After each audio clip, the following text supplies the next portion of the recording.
Assalamualaikum warahmatullahi wabarakatuh. Tabi pun, halo semuanya. Di sini kami dari kelompok 3 izinkan kami mempresentasikan hasil diskusi kami.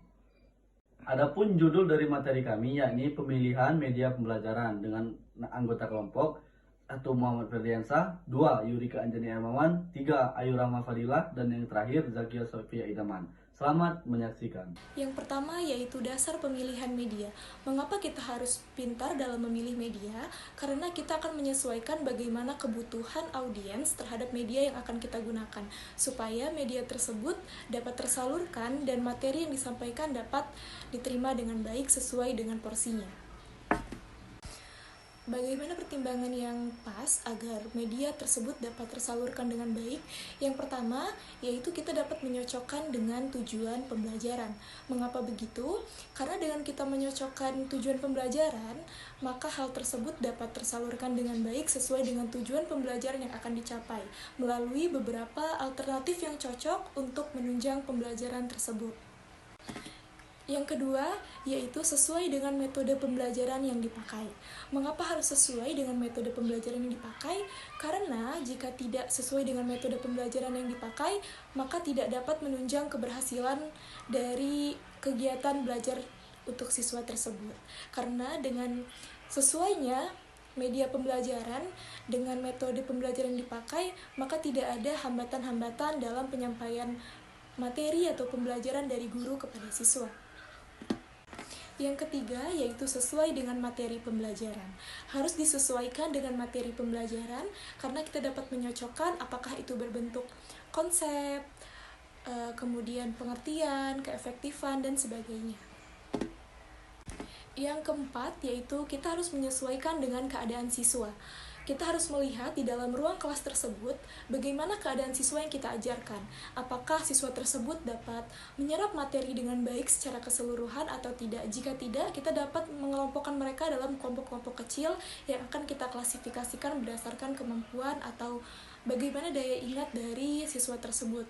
Sehingga dalam menyampaikan materi melalui media pembelajaran, guru dapat menyiapkan bagaimana media pembelajaran yang pas untuk siswa tersebut. Apakah siswa tersebut dapat menyerap materi tersebut secara keseluruhan dari satu kelas tersebut, atau memang ada beberapa atau hampir sebagian siswa yang tidak mengerti apa yang diajarkan oleh guru, sehingga guru dapat mengelompokkan dalam kelompok kecil untuk sesuai dengan kemampuan siswa tersebut. Yang kelima, yaitu sesuai dengan kemampuan guru. Karena jika siswa membutuhkan media pembelajaran tetapi guru tidak bisa memfasilitasi karena merasa dirinya belum cukup atau belum bisa mengoperasikan media tersebut dengan baik, maka guru tersebut harus melakukan beberapa latihan terlebih dahulu agar guru tersebut dapat mengoperasikan media pembelajaran yang baik dan cocok untuk siswanya, sehingga dalam menyampaikan pelajaran, guru dan siswa tidak sama-sama terhambat. Yang keenam, yaitu sesuai dengan waktu penggunaannya.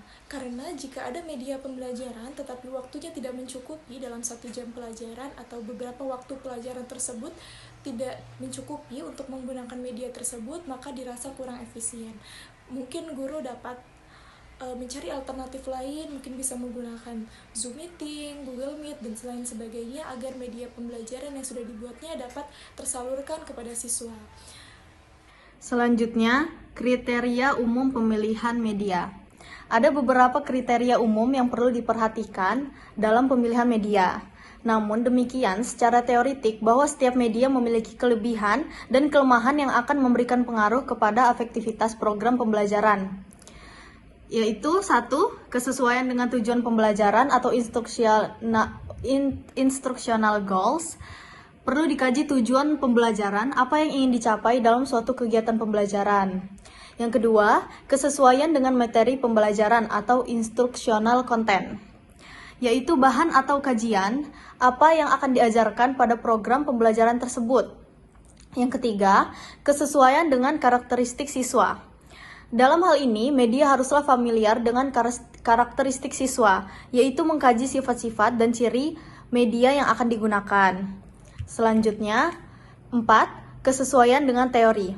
Pemilihan media harus didasarkan atas kesesuaian dengan teori. Media yang dipilih bukan karena fanatisme guru terhadap suatu media yang dianggap paling disukai, paling bagus, namun didasarkan atas teori yang diangkat dari penelitian dan riset sehingga teruji validitasnya. Selanjutnya 5. Kesesuaian dengan gaya belajar siswa. Kriteria ini didasarkan atas kondisi psikologis siswa, bahwa siswa belajar dipengaruhi oleh gaya belajar siswa. Selanjutnya 6.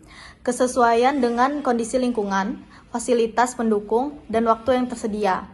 Bagaimana bagusnya sebuah media apabila tidak didukung oleh fasilitas dan waktu yang tersedia, maka kurang efektif. Selanjutnya, kriteria khusus pemilihan media. Kriteria khusus dalam memilih media pembelajaran yang tepat dapat dirumuskan dalam satu action, yaitu akronim dari Access, Cost, Teknologi, Interactivity, Organization, dan Novelty. Berikut akan dijelaskan masing-masing kriteria antara lain. 1. Akses. Kemudahan akses menjadi pertimbangan pertama dalam memilih media. Kedua, cost. Biaya juga harus dipertimbangkan. Banyak jenis media yang dapat menjadi pilihan kita. Pada umumnya, media canggih biasanya cenderung mahal. Yang ketiga, teknologi. Mungkin saja kita tertarik kepada satu media tertentu, tapi kita perlu perhatikan apakah teknologinya tersedia dan mudah menggunakannya.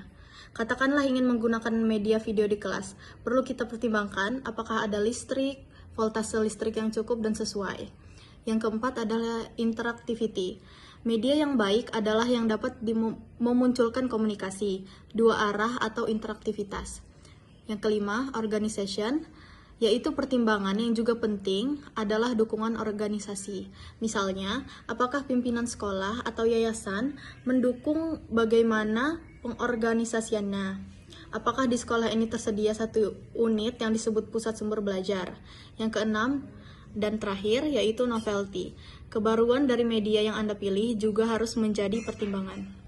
Baik, untuk materi yang selanjutnya yaitu prosedur pemilihan media pembelajaran.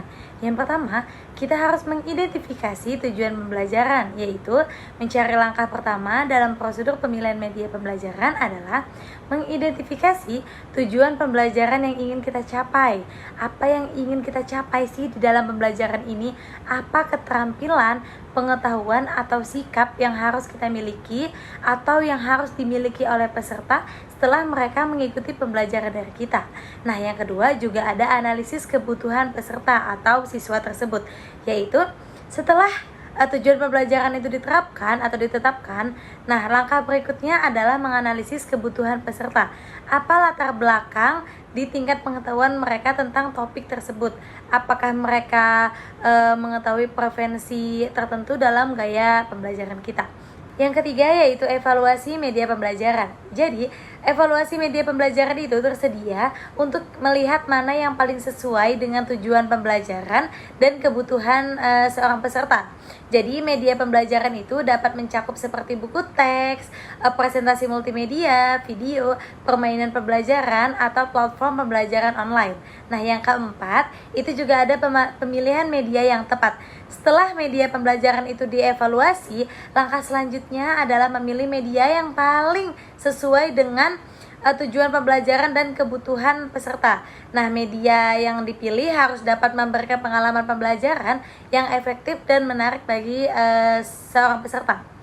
Selanjutnya yang terakhir yaitu ada pengembangan materi pembelajaran. Dan yang terakhir yang kelima yaitu ada pengembangan materi pembelajaran. Setelah sebuah media itu kita pilih, langkah terakhir adalah mengembangkan materi pembelajaran yang sesuai dengan media tersebut. Materi pembelajaran juga harus dirancang dengan mempertimbangkan karakteristik media yang dipilih dan tujuan pembelajaran yang ingin kita capai. Jadi salah satu contoh proses pemilihan media pembelajaran itu misalnya seperti ini. Seorang guru itu ingin mengajarkan konsep ilmu pengetahuan alam tentang siklus air kepada siswa sekolah dasar. Langkah yang pertama yang harus kita tetapkan yaitu tujuan pembelajaran. Misalnya kita harus memahami bagaimana air itu berpindah melalui siklus air. Lalu kemudian guru juga menganalisis kebutuhan siswa dan menyadari bahwa siswa tersebut itu mungkin lebih tertarik untuk belajar melalui gambar dan aktivitas interaktif. Jadi setelah itu guru juga mengevaluasi media pembelajaran yang sudah disediakan, termasuk buku pembelajaran, presentasi multimedia, dan permainan interaktif. Setelah itu, setelah mempertimbangkan kebutuhan siswa dan karakteristik media, guru juga memilih dan menggunakan presentasi multimedia yang mencakup animasi. Akhirnya guru tersebut juga mampu mengembangkan materi pembelajaran yang sesuai dengan media tersebut. Jadi termasuk slide presentasi dan aktivitas permainan yang relevan dengan konsep siklus air tersebut. Baiklah, mungkin itu yang dapat kami sampaikan. Lebih kurangnya kami mohon maaf. Kami akhiri. Ihdinas siratal mustaqim. Wallahul muwaffiq ila aqwamit thoriq. Wassalamualaikum warahmatullahi wabarakatuh.